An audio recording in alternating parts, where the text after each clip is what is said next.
প্রিয় ইসলামী ভাইরা, শুক্রবারের দিন গোসল করাটা হলো নবীজির নির্দেশনা। নবীজি বলেন, তোমরা অন্তত প্রতি শুক্রবারে গোসল করবে। গোসলটা করাটা হলো আল্লাহ সুবহানাহু ওয়া তাআলার হক। আমরা যখন গোসল করি তাহলে আমরা পবিত্রতা অর্জন করি। যখন আমরা পবিত্রতা হয়ে যাই তখন আমরা যখন নামাজরত হই, সাংসারিক জীবনে বিভিন্ন জায়গায় আমরা যখন গমন করি, আশেপাশের মানুষগুলো আমাদের থেকে সুগন্ধ গ্রহণ করে স্বাচ্ছন্দ্য বোধ করে। আর পরিষ্কার পরিচ্ছন্ন থাকলে নিজের মনের মধ্যে একটি প্রফুল্ল থাকে।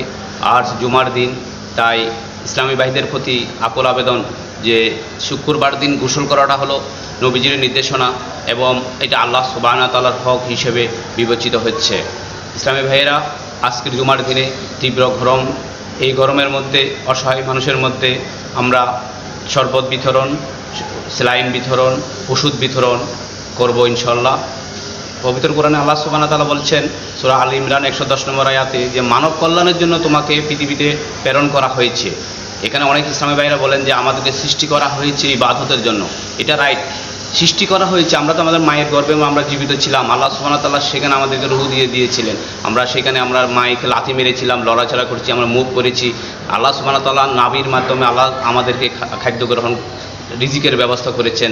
এখন প্রশ্ন হলো যে আমাদেরকে সৃষ্টি করেছে ইবাদতের জন্য, কিন্তু পৃথিবীতে পাঠিয়েছেন আমাদের মানব কল্যাণ সাধনের জন্য।